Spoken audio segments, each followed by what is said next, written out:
Chuy espectadores, nuevo momento, nueva oportunidad de escuchar una Chuy opinión sobre Karl Marx. En este capítulo vamos a culminar con las ideas que hemos planteado durante los otros dos previos, vayan a verlos. Y estamos muy emocionados de lo que pueda salir de este proyecto, entonces síganos en nuestras redes para que no se pierdan ningún capítulo. ¿Tú qué esperas de qué te parece esta dictadura del proletariado? Mira, básicamente lo que acabaste de decir concuerdo totalmente, porque a la final, cuando tú esperas pasar a la historia como el que quebró una empresa, como el que hizo mal su trabajo, como el que no logró vencer las dificultades, primero que te estás comportando como una persona temerosa, después que no estás asumiendo tus responsabilidades. Pero volvemos al tema de que si tú tienes la libertad para no aceptarlo, tú puedes elegir no aceptarlo. Pero ahí me remonto a la Grecia, donde se creó el sistema de votación, en donde básicamente si tú no querías votar, no tenías que estudiar. La educación era libre, pero si tú no querías, no estudiabas. Y si tú no estudiabas, básicamente aceptabas ser mandado.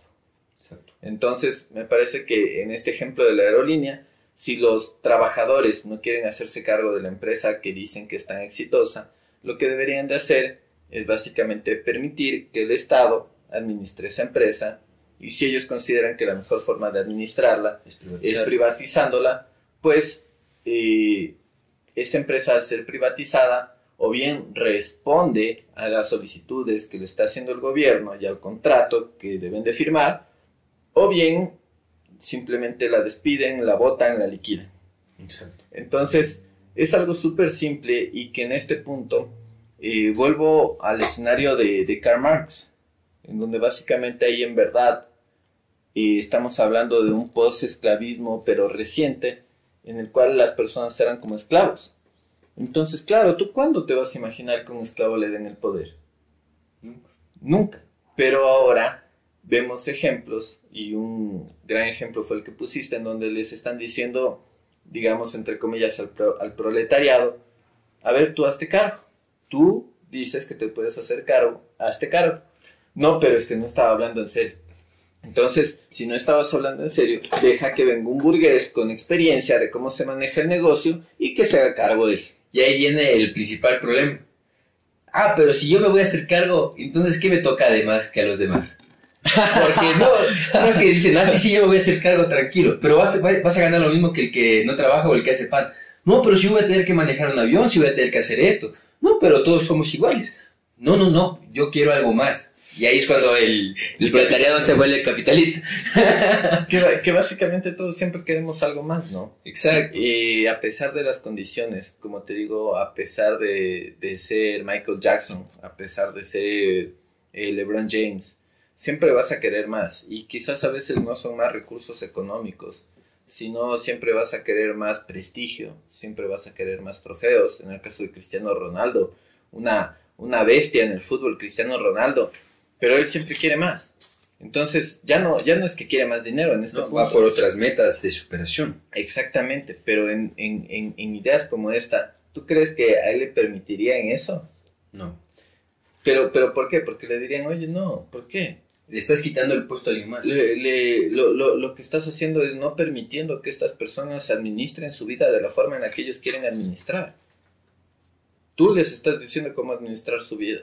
Y ahí es donde ocurre esta doble faceta, ¿no? Como esta moneda doble cara, en donde la idea que tienes para el escenario en el que conviviste, tú la intentarías aplicar en un futuro, de ser posible, pero cuando ves que otra idea, que es el tema del capitalismo, del libertarismo, de ser libertario, básicamente ahí lo que tienes es que la gente puede hacer lo que la gente quiera hacer, y si la gente se hace rica a través de eso, está bien. Exacto. Entonces, quería darte la verdad un concepto justo que va relacionado a lo que decimos. No sé si te expliqué lo que era la utilidad marginal, que es justo lo que te decía, que es lo que a la final evitó que Karl Marx publique el segundo tomo y el tercer tomo de Das Kapital. No. Bueno, justo estaba buscándole, dame 2 segundos, yo creo que sí lo encuentro. Pero bueno, principalmente este señor Carlos Mergel, lo que hace es plantear que desmonta la teoría de Marx de valor-trabajo.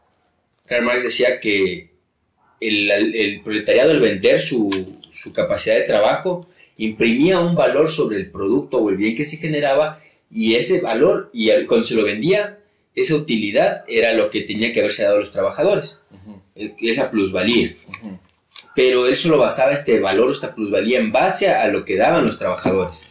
Pero en cambio, ahí después el señor Mergel lo que hace es decir, no, podemos trabajar los dos para hacer, digamos, aquí una casa. No, ese pescado feo, o sea, que para los occidentales puede ser feo, que es un pescado suizo, que abres la lata y apesta.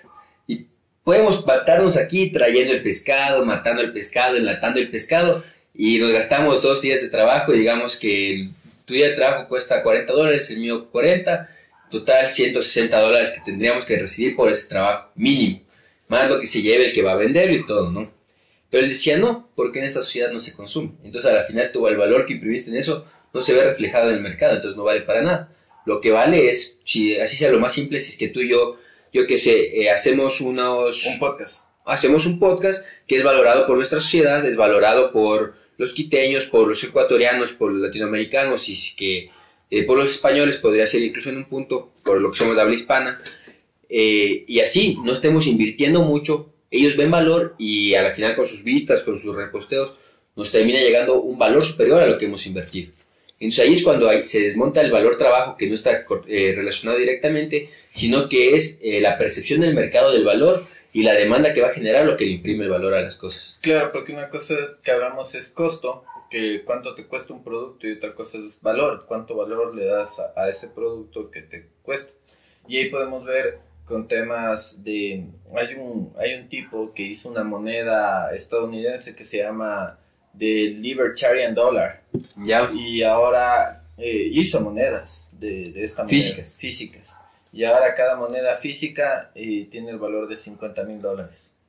Entonces, básicamente, es el valor que tú le das al producto, no es el producto en sí. Entonces, claro, ahí se desmiente lo que decía Carmen. Y esas son nuestras monedas, ¿no? Nuestras monedas fiat se basan en el valor que les damos nosotros o en la confianza reflejada en una moneda.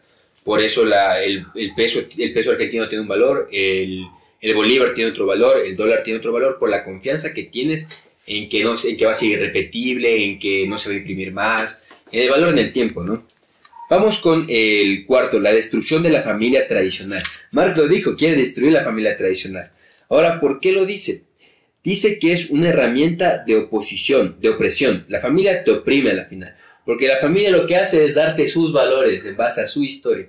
Y tú ya no vives en comunismo, tú ya no vives bajo las leyes de la historia. Porque la historia comienza cuando cuando triunfó la revolución comunista. Entonces hay que deshacernos de esa influencia de la historia, de tu familia, sobre ti. ¿Y quién se va a encargar de darte los valores y la educación? El Estado. Claro, ahí podemos ver que por eso es que te hablaba de los grupos pro aborto, de los grupos feministas, de los grupos Black Lives Matter. En específico, todos estos grupos básicamente lo que dicen es no, la sociedad. Y yo en ese punto lo que te digo es, estando tan globalizados, estando en un mundo en donde la tecnología y la información es abierta, al menos en los países para los que vivimos, en los países libres, si te hablo de Rusia, de China, en realidad no es tan abierta, pero bueno, en los países en los que estamos, tú básicamente puedes quitarte esos sesgos que supuestamente te dio la sociedad y hacer las cosas a tu manera. Pero al tú estar atacando el núcleo de la familia, y en este caso creo que va en específico a las mujeres, porque como te mencionaba en el episodio anterior, la mujer me parece la parte más importante de la familia por el aspecto afectivo y el aspecto biológico, en el cual la mujer tiene una mayor percepción biológica que el hombre para los temas afectivos. Al final también ese va contra la familia tradicional por el tema de heredar la riqueza.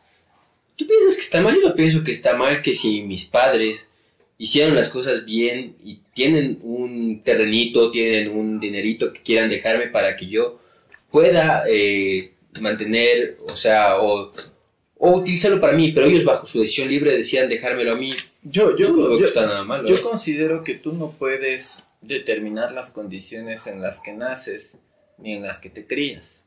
En este punto, si él habla de que básicamente tienes que destruir a la familia porque la familia lo que hace es heredarte riquezas y en ciertos casos volverte un burgués, lo que tendrías que buscar no es eliminar a la familia, sino buscar alcanzar ese tipo de familia. Entonces ahí volvemos al tema de los recursos. De 100 personas, todas tienen los mismos recursos, todas fueron a un colegio fiscal, digamos, de las 100 personas fueron a un colegio fiscal, y de las 100 personas a un colegio particular, y de las 100 personas, hoy una persona tiene una empresa que es exitosa, que se llama Luisito Comunica. Exacto. Y las otras 99, 50 tendrán buenos trabajos, 30 no, y 20 serán por deseos. Recientemente me pasó algo personal. Un ex compañero de colegio estaba atendiendo en un tía. ¿Ya? En un tía, un ex compañero de colegio. Y no me reconoció, pero yo sí lo reconocí y en mi mente pensé, wow, qué denso, ¿no? Alguien con quien estudiaste, con quien pasaste años, a la final pudo haber tenido también otro tipo de inconvenientes y no pudo salir adelante. Y ahora es la vida que él tiene y está bien que él, si en este momento, qué sé yo, nos está viendo o llega a escuchar este podcast, que él pueda entender que en su situación él va a poder salir siempre y cuando él quiera salir. Y a la final, ahí viene el problema que tengo yo con este tema de irse contra la familia. O sea, contra la familia te dicen, no, quien te va a educar y quien te va a dar la riqueza va a ser el Estado. Es decir, si no tienes una casita, el Estado te va a dar una casita. Si no tienes un carrito, el Estado te va a dar un carrito. Y entonces, ahí viene el problema de la educación. Que como quieres que todos sean iguales, que nadie sobresalga, los educas de la misma manera. Y pese a que yo puedo aprender de una manera, y Sebastián puede aprender de otra manera, los van a enseñar de la misma manera. Y tu papá no va a perder esa patria potestad de decirte, yo quiero que mi hijo estudie en una escuela de artes y sabe pintar, o quiero que estudie en un colegio basado en ciencias, o quiero que se vaya a un colegio más social. Porque pierdes esa capacidad de decisión y el Estado decida que todos van a ser iguales, para que nadie sea diferente. Y ahí todos, unos se van a frustrar, otros van a sobresalir, y los frustrados probablemente no sobresalgan en toda su vida o tengan que pasar por otros procesos educativos de la vida, ya no tanto escolares, para llegar a sobresalir. Pero ese es el problema que tenemos con la educación estatal. O sea, mira, es que tú en una educación estatal lo que haces es poner en los libros la cara de tu presidente. Si tú te vas a Corea del Norte, todos tienen el mismo corte que Kim Jong-un. Si tú te vas a Venezuela, a los niños les están pasando caricaturas donde el Maburro es el héroe y Elon Musk es el villano.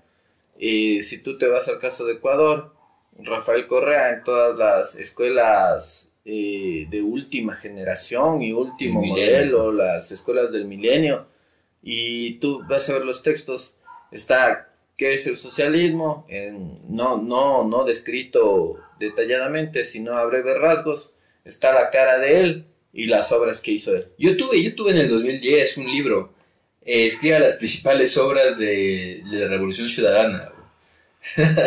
Tenía 10 años, güey. Escriba las principales obras del socialismo y la Revolución Ciudadana, güey.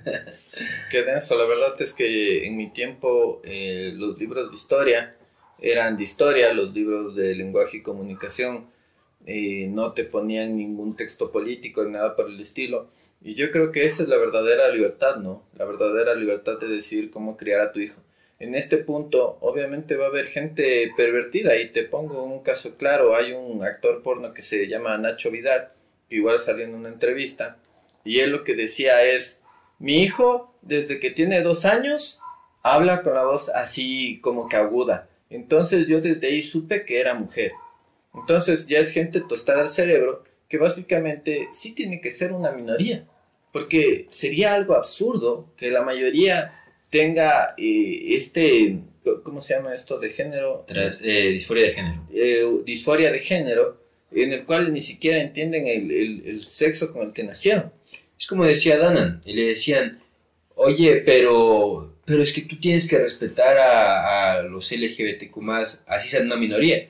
Así los respeto, pero no tengo que aceptarlos. No, ¿qué dijo la última vez? Los nazis también son una minoría y no por eso les voy a aceptar en nuestra sociedad, ¿no? Exactamente. No tienes que aceptarlo, o sea, ya existen ya, o sea, no les vas a ir a pegar, ¿no? Los ladrones son una minoría. No hay que aceptarlos, ni promoverlos, ni darles subsidios, ¿no? Exactamente. Y ahí es donde entra también. Entonces, ponte, el quinto punto va justo que ya nos adelantamos un poquito, que es educación gratuita y universal, pero ahí dice no familia, no iglesia. Pero ahora los promotores del socialismo, ¿qué hacen? En España, en Europa, lo que están haciendo es que se enseñe o que se haga eventos de musulmanes en las escuelas después de que se mataron, promoviendo que se separe Estado y educación. Estado y iglesia, perdón. Entonces, claro, hay una polarización. La iglesia cristiana romana está mal, pero y los valores que promovieron están mal, pero sí, porque no podemos discriminarles a estas minorías que llegan al país, hay que darles subsidios, hay que darle promoción, hay que darles fórum para que hablen a nuestros niños y les terminen cambiando, transformando a nuestra sociedad. Y eso tampoco no está bien, porque básicamente lo que tienes es una inclusión en una sociedad de unas ideas que a la final no funcionaron en donde ellos viven. Y tuvieron que irse, ajá, porque al final no supieron decidir. Es como el meme que decía, si vas a votar por Kamala Harris porque Taylor Swift lo hace, recuerda que el 90% de su discografía habla sobre escoger a la persona equivocada. Básicamente, y en realidad ahí también vamos con el tema de Trump y de Kamala Harris, que a la final es mi opinión personal, es mi percepción personal, pero yo considero que Trump haría mejor papel que Kamala y deseo que Trump llegue a la presidencia por el hecho de que estoy viviendo en América y a la final América es un solo continente. O sea, más allá de que allá se hable en inglés, acá se habla en español, en Brasil en portugués, y todos somos un mismo continente, ¿no? En las Guyanas que se hable francés. Entonces, básicamente lo que yo deseo es que estas ideologías que al inicio se ven como innovadoras, nos demos cuenta de que más allá de innovadoras, son cosas que siempre estuvieron en nuestra sociedad y que en realidad no sobresalieron porque no son ideas que valgan la pena que sobresalgan. Exacto. O sea, cuando una idea sobresale, cuando una persona sobresale, la ves en ese momento y si en realidad sobresale por buenos motivos, porque hay gente que sobresale porque sale desnuda a la calle y hay gente que sobresale porque gana un premio Nobel, bueno, no Nobel de la Paz porque le dieron a Obama haciendo tantas guerras, pero hay gente que sobresale porque gana un premio Nobel. Entonces, cuando tú buscas algo que sobresalga de buena manera, eso sí, adoptémoslo en nuestra cultura. Y que salga de forma natural, porque claro, ¿por qué está pasando esto de que llegan a los colegios cuadernos LGBTQ+, a niños de 5 o 6 años? Porque el gobierno lo está promoviendo, porque no pudieron integrarse de forma orgánica. Necesitan el método de coerción del Estado para llegar. Pero bueno, continuemos. Abolición de la frontera nacional. Las naciones son artificiales y dividen a los trabajadores.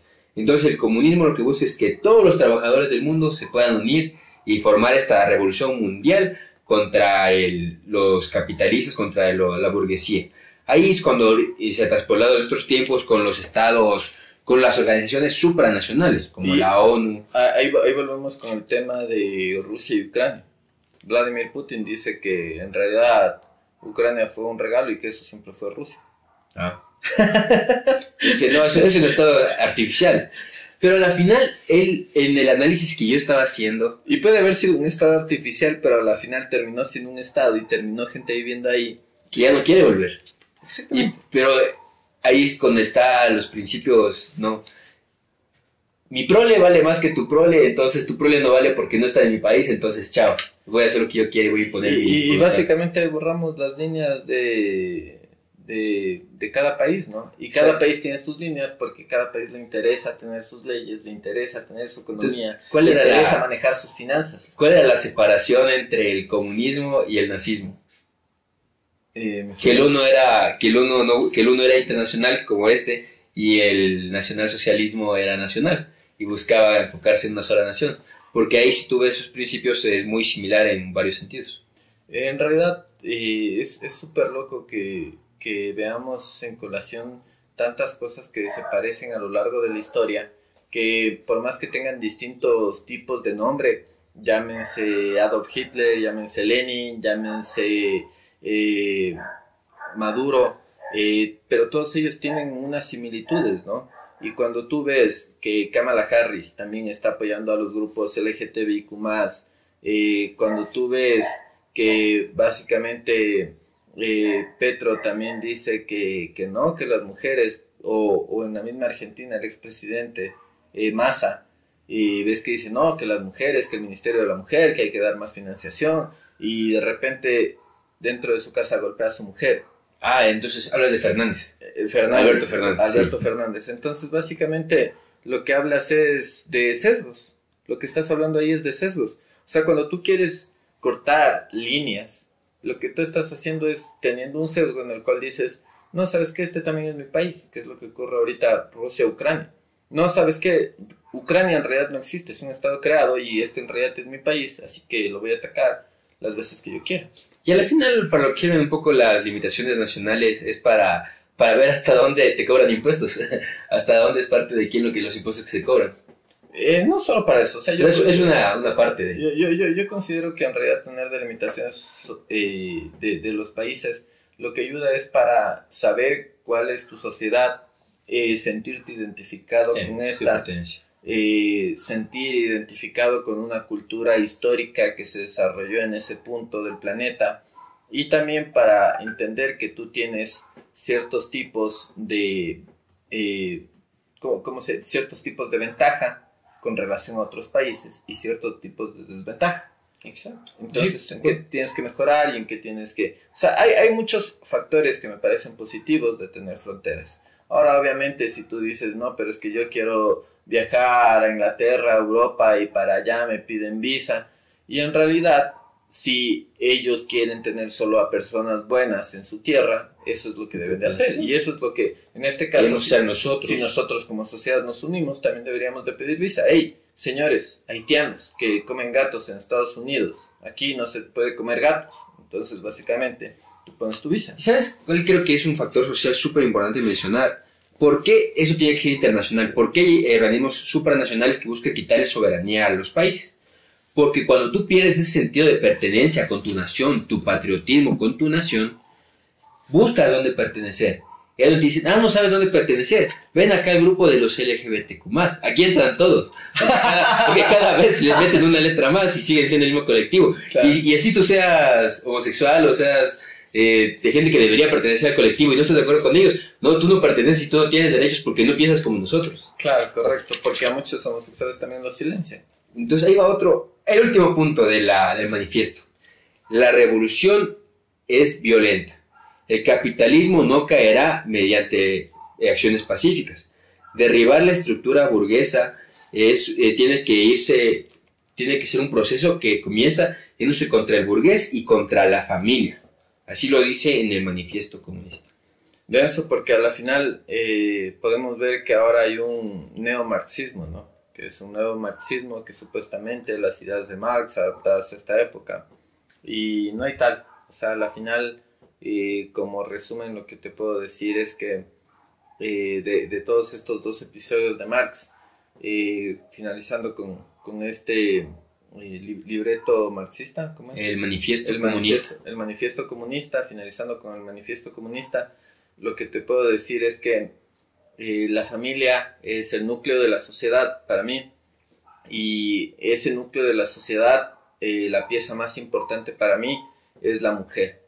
Y a la mujer, a las mujercitas, a nuestras niñas, a nuestras hijas, a nuestras hermanas, a nuestras madres, son a las que más debemos de proteger de todas estas ideologías, porque en realidad ellas son las que promueven ese sentido de pertenencia en un sitio. Ellas son las que promueven ese sentido de cariño que va más allá de un pensamiento único que soy yo, y que promueven un amor fraternal entre todos. El padre, como he dicho, puede cumplir ese rol, pero no va a llegar a tener el nivel de impacto que puede tener una mujer en esto.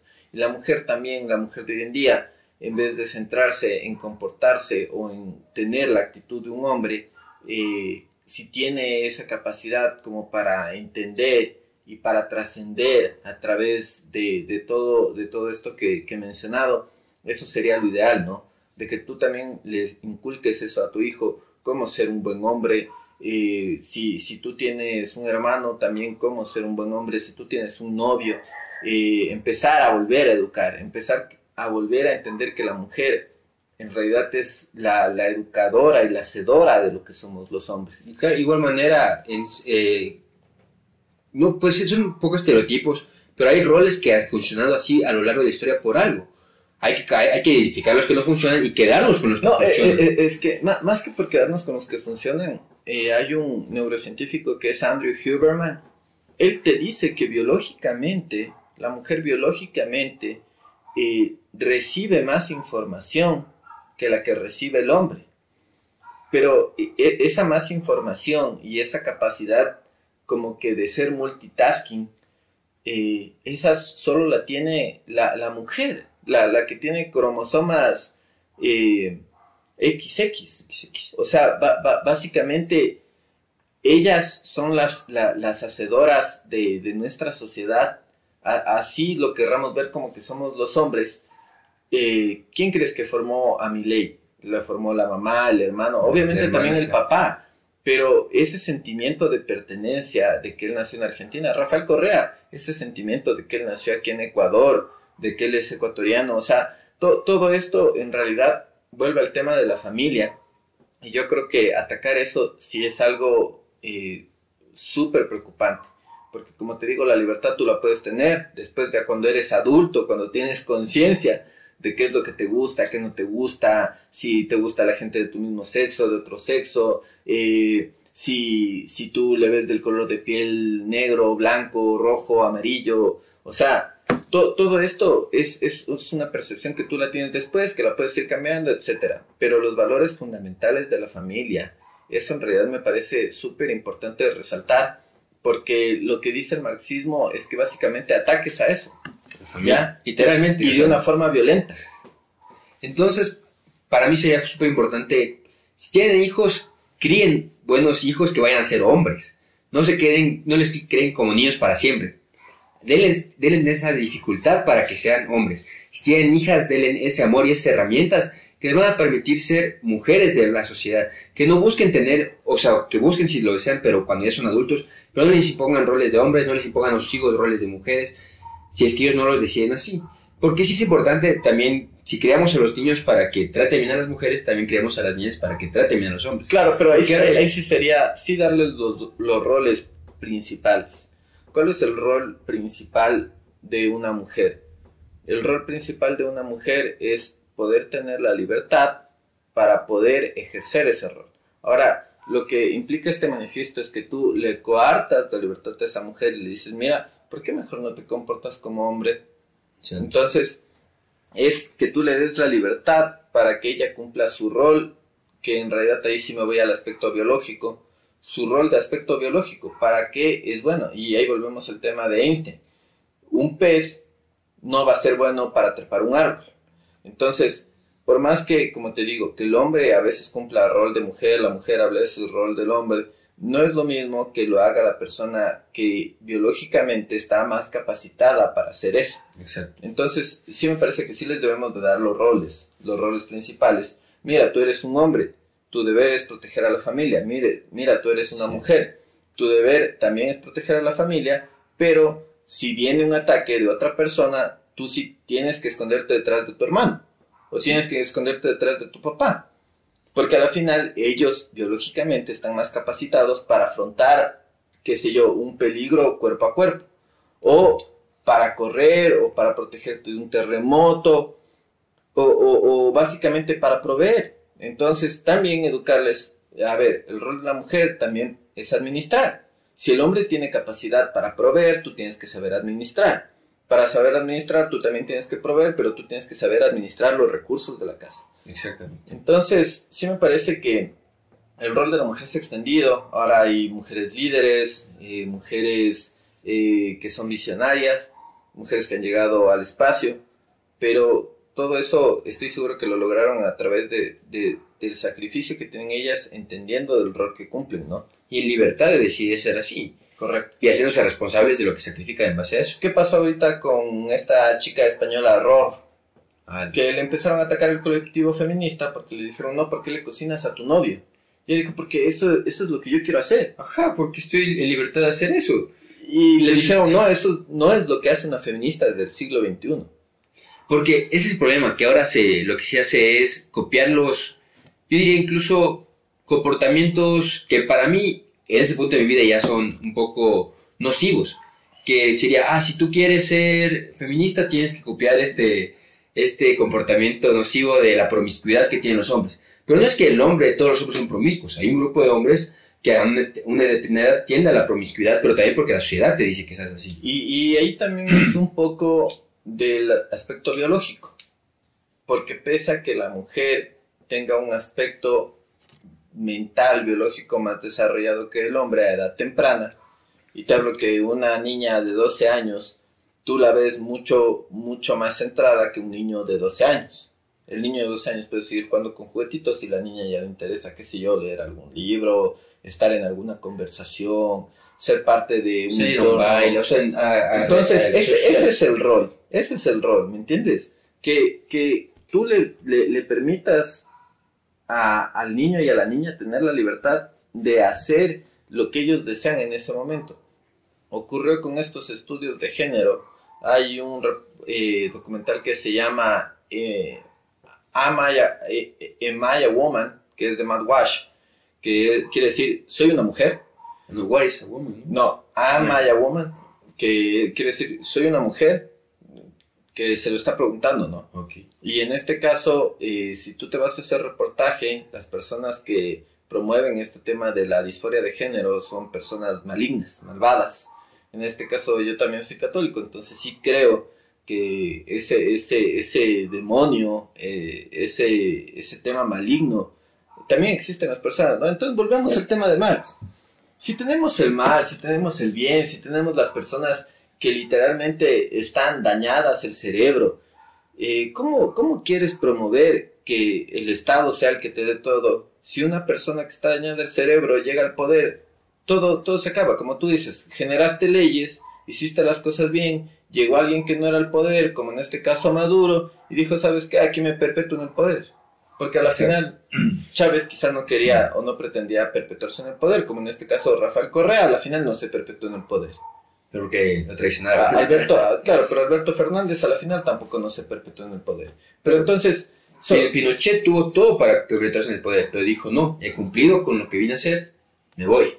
Y a la final lo que te digo, volvemos a este tema del marxismo, que si lo que más va a atacar va a ser la familia y de una forma agresiva, como él mismo lo dice en su manifiesto comunista, es algo que ya raya en la locura de pretender querer actuar como dioses cuando somos meros humanos. Esa es la reflexión final. Yo creo que con eso terminamos el capítulo de hoy. Tenemos muchas más ideas aquí anotadas, entonces en la segunda temporada de Chuy Opinión vamos a volver a topar a Marx seguramente, pero eso dependerá de que ustedes nos digan, oigan, sí, o quiero saber más, cómo se aplica en el presente, cómo se aplica en las sociedades un poco más latinas, quiénes son los principales representantes de este movimiento ahora, cómo ha hecho este proceso dialéctico en el tema de razas, en el tema de géneros, en el tema social incluso un poco aún, en el tema de cómo se ha introducido en las superestructuras, en el tema de Hollywood, en el tema de Disney, en todos estos temas.